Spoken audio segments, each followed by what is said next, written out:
What up, though, y'all? We're here with another Raptors recommendation, y'all. This week we are reviewing the album Live and in Color by Juicy J, produced by Logic, featuring Logic a lot, featuring Project Pat a lot. We almost had some 3-6 Mafia vibes, but the production has gone to boom bap instead of a more trappy feel. And I'm kind of here for it, man. I dig the album. It's a very laid back and very kind of chill vibe and music. It's not something you would get from Juicy J a lot.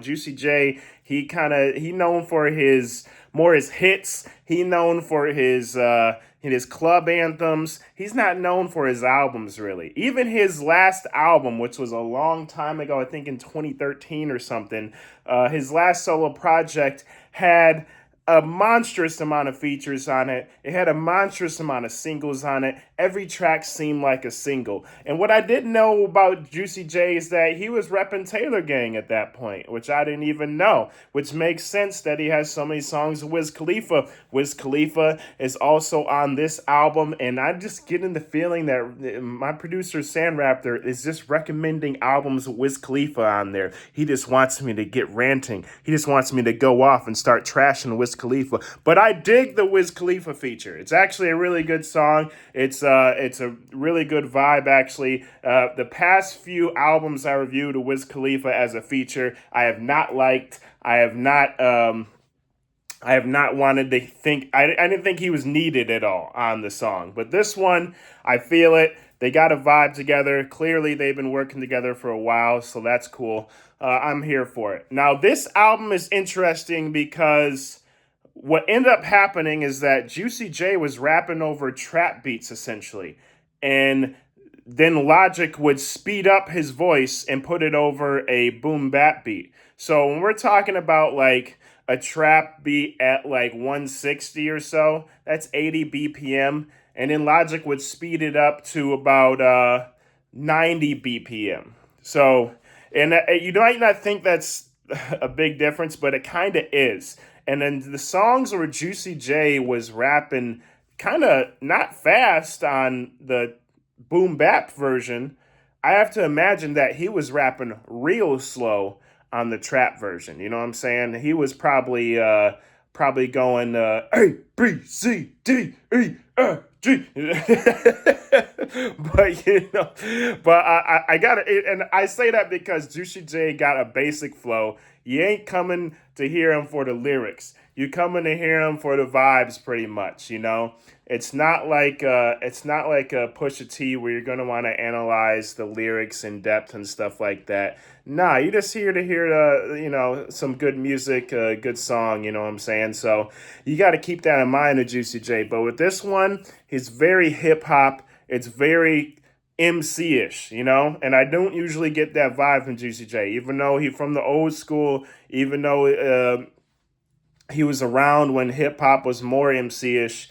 I never got that vibe from him because his songs were just more for the club, So, but this one is hip hop, man, and Logic does his thing on the production. Actually, I'm really surprised to see how Logic is as a producer.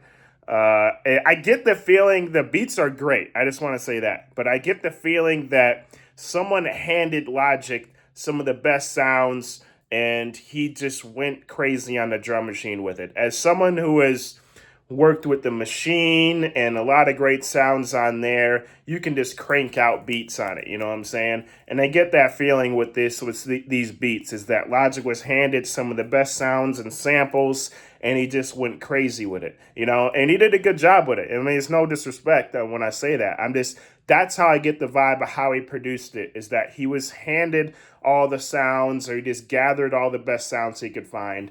And it's kind of easy to reach kind of samples, you know what I'm saying? Ones are just going to hit with the boom bap crowd. And very, very good production, very good album in terms of just the music. First listen is great because you hear these talks, these discussions. There's 8 of them on this album, which is crazy. You hear these discussions and you hear these things that are like, okay, they're talking about life and hip hop and even Love, and when Juicy J lost his V card, and like they're going in depth on a lot of stuff. And I thought it was interesting the first listen, even the second listen through, I was feeling it. But as you listen to the album, because I listen to these albums multiple times before I get to reviewing, because my opinion changes the third or fourth listen. So as I'm listening to the album, I think the fourth time I was skipping those discussions. I was like, yeah, I've heard it. Yeah, I've heard it. Like it doesn't have any replay value. And so that's what I want to say is not a mistake necessarily, because it's cool to hear the discussion. It's cool that it's on the album. It's cool that it's mixed in and it kind of flows into a song. But at the same time, it's like if when I'm re-listening to the album, I'm not very engaged in it now, because I'm just clicking through the songs I want to hear instead of listening to these discussions. You know what I'm saying? Like, after you listen to it for a while, you're just tired of the discussions, and they get kind of in the way of the flow of the album.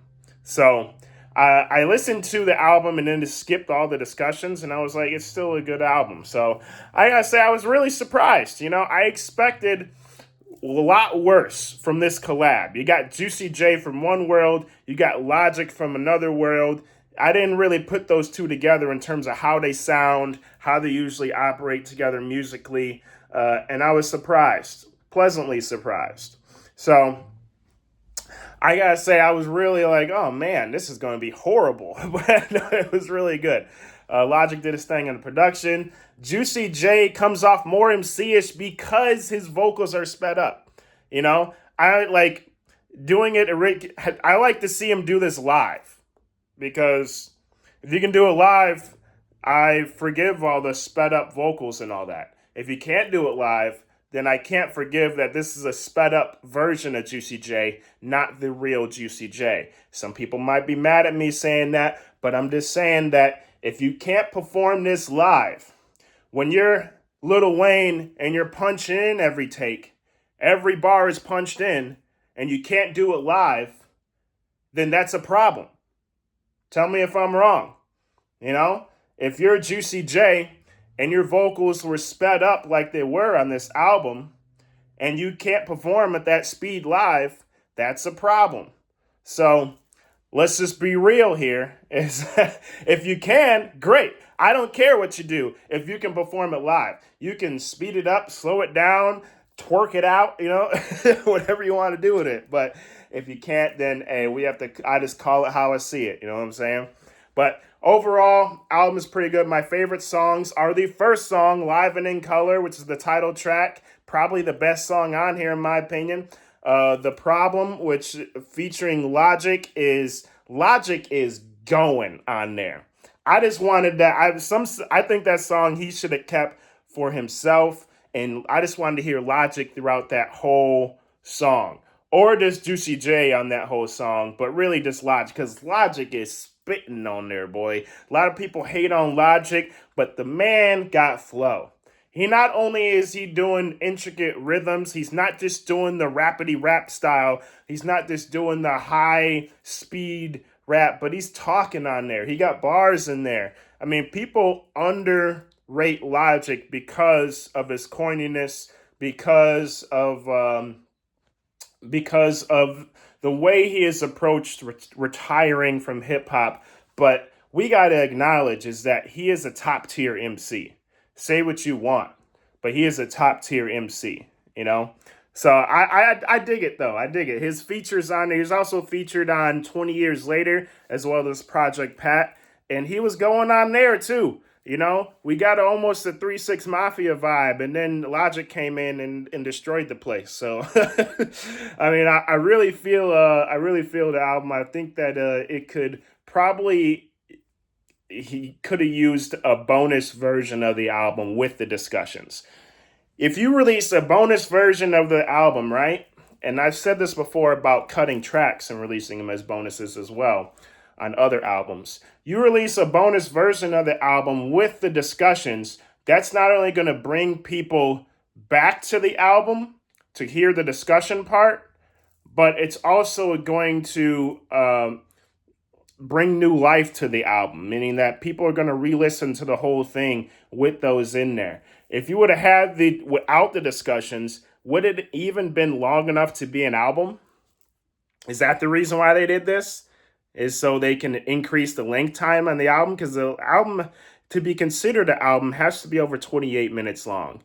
And I'm curious if they hit that mark with the music alone, because with the discussions, I think it's like 48 or something like that. So if there's 20 minutes of discussion on there, guess what? It's already not really considered an album.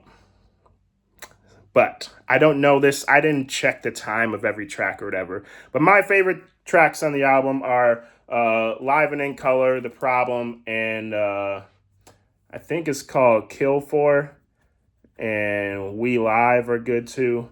So I dig it. I dig it. I give this album around we'll give it a seven.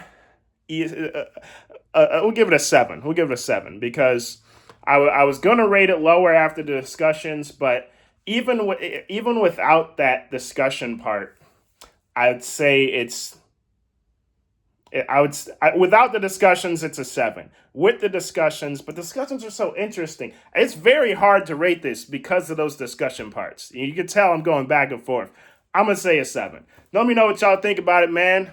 Do you like Juicy J and Logic together? Do you think they should do this again? I think they should. I think Juicy J should just adapt this now, rap in slow-mo, and then have Logic speed up for you as long as you can perform that live.